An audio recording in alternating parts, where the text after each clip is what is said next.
Bab 2622. Begitu berprinsip. Di sekeliling warrior yang niat membunuh menyebar tanpa henti. Niat membunuh yang tak terbendung. Tidak peduli bagaimana jiwa pedang dan domain pedang menekan, tetap tidak bisa menekan niat membunuh ini.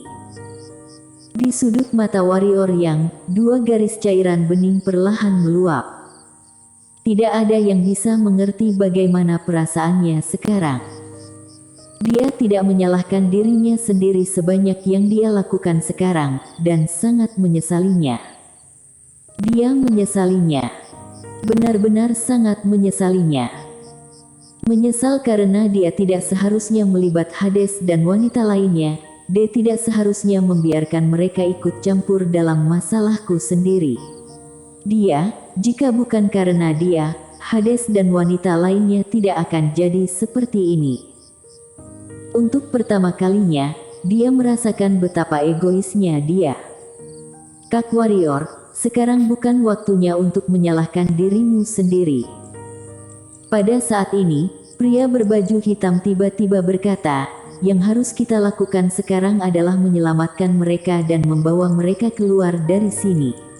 Roh jiwa mereka sudah rusak parah, tetapi masih bisa diselamatkan, tetapi jika dibiarkan terus, pasti akan sangat berbahaya bagi mereka. Mendengar kata-kata pria berbaju hitam itu, perlahan mata warrior yang terpejam, dan tak lama kemudian, niat membunuh itu ditekan secara paksa olehnya.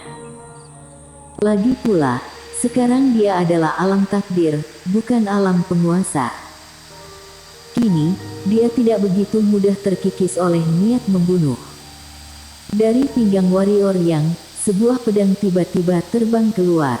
Segera, pilar-pilar besi itu dipotong hancur oleh pedang warrior yang. Warrior yang menggerakkan tangan kanannya, mengantar Blood Girl dan wanita lainnya ke dalam pagoda Hongmeng. Shiro buru-buru mulai menggunakan energi ungu kosmik untuk menyembuhkan luka gadis-gadis itu. Meski raga fisik hancur, tubuh jiwa spiritual masih ada, itu sudah bagus. Meskipun ini akan merugikan Blood Girl dan wanita lainnya dalam kultivasi di masa depan, tapi itu lebih baik daripada roh jiwa binasa. Pria berbaju hitam itu berkata lagi, para murid sekte pedang kuno ada di lantai lain. Setelah itu, pria berbaju hitam menghilang ke lapangan. Setelah beberapa saat, keduanya sampai di sebuah aula besar lainnya. Di aula ini, semua murid sekte pedang kuno dipenjara. Tubuh fisik para murid sekte pedang kuno ini tidak dihancurkan. Bagi penguasa alam baka, dia hanya membutuhkan jiwa spiritual master. Warrior yang dan pria berbaju hitam hendak pergi, tetapi pada saat ini, warrior yang dan pria berbaju hitam serentak melihat ke bawah di kejauhan. Di bawah aula, ada sesuatu yang bergetar. Pria berbaju hitam hendak berbicara, saat ini warrior yang tiba-tiba mengangkat pedangnya dan menebas. Puff! Bawah tanah seluruh aula langsung retak, tak lama kemudian, di bawah puluhan meter, warrior yang dan pria berbaju hitam itu melihat seorang lelaki paruh baya dililit dengan rantai besi gelap. Pria paruh baya memiliki rambut yang sangat panjang, lebih panjang dari tubuhnya, dan sudah terseret di tanah. Dan di sekitar pria paruh baya, juga ada tubuh jiwa spiritual yang melilit tubuh. Tubuh jiwa spiritual tampak sedang melahap pria paruh baya. Pria berbaju hitam itu melirik warrior yang berbalik dan pergi. Bantu aku. Pada saat ini, pria paruh baya misterius di bawah tiba-tiba berbicara. Warrior yang berhenti, alasan. Pria paruh baya terdiam sejenak, lalu berkata, kamu mungkin butuh seorang petarung sekarang, aku jago bertarung. Seberapa bisa kamu bertarung? Warrior yang bertanya. Pria paruh baya mendongak, lepaskan aku, bukankah sudah bisa tahu? Warrior yang sedikit mengangguk, saat berikutnya, pedang di tangannya tiba-tiba terbang keluar. Dan pada saat ini, Tubuh jiwa spiritual di sekitar pria Parubaya tiba-tiba bergegas menuju pedang terbang warrior yang guratan-guratan energi tubuh berwarna hitam sesaat menyelimuti pedang warrior yang pedang biasa tidak bisa menghancurkan binatang buas ini. Pria Parubaya tiba-tiba berkata. Pada saat ini, warrior yang mengangkat tangan kanannya sedikit. Detik berikutnya, jiwa pedang dan niat membunuh yang tak terhitung jumlahnya keluar dari pedangnya, dan segera, tubuh jiwa spiritual itu mengeluarkan suara ratapan, semua mundur ke belakang. Pedang itu langsung masuk, menebas langsung rantai yang melingkari pria Parubaya itu. Rantai itu bergetar hebat, tetapi tidak rusak sama sekali. Rantai besi ini tidak lebih lemah dari senjata ajaib super. Pria Parubaya tiba-tiba berkata, yang terpenting adalah di dalamnya ada kekuatan jiwa mati, sangat kuat. Pada saat ini, pedang Slater tiba-tiba terbang ke tangan warrior yang. Dalam sekejap, warrior yang muncul di depan pria Parubaya, dan warrior yang menebas dengan pedang. Gunakan pedang untuk membentuk domain. Krak. Rantai besi yang melingkari pria Parubaya itu tiba-tiba tampak sedikit retak. Tapi tidak rusak. Melihat adegan ini, pria Parubaya sedikit mengernyit, matanya tertuju pada pedang di tangan warrior yang, pedangmu, pedang Slater langit. Ternyata ada di tanganmu. Warrior yang melirik pria Parubaya, orang ini ternyata tahu asal-usul pedang ini. Warrior yang menarik kembali pikirannya dan hendak melakukannya lagi, dan pada saat ini, Shiro muncul di depannya. Leluhur spiritual, pria Parubaya berteriak keheranan. Shiro melirik pria Parubaya, lalu dia terbang ke depan pria Parubaya. Melihat rantai besi itu, Shiro mengedipkan mata, lalu cakar kecil itu menggenggamnya. Dan segera, di mata ketiga orang ini, rantai besi yang melilit pria Parubaya justru mengendur secara otomatis. Begitu saja, Shiro menyeret rantai besi itu ke pagoda Hongmeng. Warrior yang. Dan begitulah, pria Parubaya sudah bebas. Tanpa menunda, pria Parubaya itu mengangkat tangan dan menebas ke arah belakang, dan rambut panjangnya langsung terpotong 2/3 bagian. Pria Parubaya perlahan menutup matanya, dan tak lama kemudian tubuhnya memancarkan gelombang energi kematian, dan juga energi negatif, dan beberapa energi lain, tetapi warrior yang tidak bisa mengenalinya. Kultivator jiwa mati. Pada saat ini, pria berbaju hitam di samping warrior yang tiba-tiba berkata. Pria Parubaya membuka matanya, dia melirik pria berbaju hitam, yang mulia ternyata tahu tentang kultivator jiwa mati.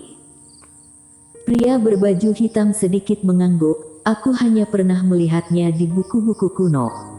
Tidak disangka, yang mulia adalah seorang kultivator jiwa mati. Pria Parubaya berkata dengan suara rendah, mungkin hanya ada 3 kultivator jiwa mati di dunia ini sekarang. Penguasa alam baka dan penguasa kematian. Pria berbaju hitam itu berkata. Pria Parubaya mencibir, 2 bajingan ini tentu saja iya, tapi tidak masalah, sebentar lagi aku adalah satu-satunya yang tersisa di dunia. Yang mulia ini, pria berbaju hitam itu tiba-tiba bertanya. Pria Parubaya berkata dengan suara rendah, Tai Huntian, tentu saja, dulu ada nama panggilan, Hun Jianchou. Pria berbaju hitam itu sedikit mengangguk, lalu berbalik melihat warrior yang, dan warrior yang berkata, apakah yang mulia katakan sebelumnya, masih diperhitungkan. Tai Huntian melirik warrior yang, tentu. Setelah mengatakan itu, matanya tertuju pada pedang di tangan warrior yang, pedangmu ini. Secara tidak disengaja mendapatkannya. Warrior yang berkata. Tai Huntian melirik warrior yang dan tidak mengatakan apa-apa. Warrior yang berbalik dan menebas dengan pedang. Pedang ini memotong seluruh aula menjadi 2 bagian dalam sekejap. Dan di bagian tengah alam baka yang jauh, sebuah adegan perang yang menghancurkan dunia masih terus berlangsung. Dewi satu melawan dua. Dalam kehampaan tak berujung itu, Dewi bertarung melawan dua master alam takdir sendirian, dan kedua orang ini adalah penguasa alam baka dan penguasa kematian. Mereka semua adalah master dari era yang jauh. Menekan. Meskipun satu lawan dua, Dewi dengan gigih menekan keduanya. Seluruh tanah kekosongan telah dihancurkan berkali-kali oleh mereka bertiga. Setelah warrior yang bertiga keluar, warrior yang mendongak, melihat ke arah Dewi dan hendak menyerang, dan pada saat ini, beberapa aura kuat tiba-tiba muncul tidak jauh di depan mereka bertiga. Segera, beberapa orang muncul di depan mereka. Pemimpinnya adalah Tuan Jing. Tuan Jing memandang warrior yang dan tersenyum, tidak disangka, kan, kita akan bertemu lagi secepat ini. Setelah mengatakan itu, matanya tertuju pada Tai Huntian yang berada di samping warrior yang, tidak disangka, kamu bisa memiliki penolong dalam waktu sesingkat ini, luar biasa. Tai Huntian melirik Tuan Jing, lalu menatap warrior yang, apakah aku perlu mengambil tindakan? Warrior yang mengangguk, tunjukkan kekuatanmu. Tai Huntian tertawa, saat berikutnya, seluruh tubuhnya bergetar, menyerang langsung ke arah Tuan Jing. Tuan Jing menyipitkan kedua matanya dan meninju. Dengan pukulan tinju ini, ruang hampa di depannya langsung dipelintir menjadi pusaran energi yang aneh, dan pusaran energi ini langsung menelan Tai Huntian ke dalamnya. Sudut mulut Tuan Jing sedikit terangkat, sebuah senyuman muncul, tetapi segera, wajahnya berubah drastis. Boom! Di mata semua orang, bayangan hitam menghantam langsung ke arah Tuan Jing. Boom! Dengan suara ledakan, pemandangan aneh muncul, Tuan Jing langsung terbang keluar, tetapi jiwa spiritualnya tidak terbang. Sebuah tangan mencengkeram tenggorokan Tuan Jing dengan tiba-tiba. Melihat adegan ini, semua orang di sana terkejut. Begitu menakutkan. Bahkan Tuan Jing sendiri sangat ketakutan saat ini, kamu. Tai Huntian menoleh dan melirik warrior yang bunuh. Warrior yang mengangguk. Tai Huntian menyeringai, lalu menoleh, membuka mulut dan menghisap. Hisapan ini, jiwa spiritual Tuan Jing langsung tersedot oleh Tai Huntian. Boom! Aura mengerikan terpancar keluar dari tubuh Tai Huntian. Tai Huntian menghisapnya dengan rakus, jiwa spiritual dari Master Puncak Alam Takdir benar-benar sangat bernutrisi. Sambil mengatakan itu, dia melihat penguasa kediaman ilahi dan lainnya. Penguasa kediaman ilahi menoleh, melihat Wilski Sui di sampingnya, beritahu tanah eskatologi. Wilski Sui mengangguk sedikit, lalu langsung menghancurkan sebuah jimat. Panggil orang, panggil orang. Tai Huntian menyeringai, bagus, bagus, haha. Warrior yang berkata dengan suara rendah, mereka beberapa orang, serahkan kepada yang mulia, tidak masalah, kan? Tai Huntian melirik warrior yang, aku akan membantumu menghalangi mereka, hutang budi padamu selesai. Warrior yang sedikit mengangguk, tidak masalah. Tai Huntian menunjuk dua orang yang sedang bertarung dengan Dewi di kejauhan, jangan bunuh kedua orang itu, sisakan untukku, aku akan membunuh mereka secara pribadi. Warrior yang berbalik, melihat penguasa alam baka dan penguasa kematian, lalu berkata, penguasa alam baka itu, harus aku sendiri yang bunuh. Tai Huntian memandang warrior yang, kamu sedang tawar-menawar denganku. Warrior yang berkata dengan suara rendah, bagaimana menurutmu, yang mulia? Tai Huntian menyeringai, percaya atau tidak, aku berdiri dan menonton di samping. Warrior yang melirik Tai Huntian, seringai muncul di sudut mulutnya, apa-apaan master kuno, begitu berprinsip. Mata Tai Huntian sedikit menyipit, kamu ingin mati. Warrior yang berjalan ke depan Tai Hun Tian, bagaimanapun, kamu juga seorang master kuno, orang yang berstatus, kenapa menganggap kata-katamu seperti omong kosong? Tai Hun Tian memandang warrior yang cukup lama, dan kemudian berkata, kamu hebat, kamu punya temperamen.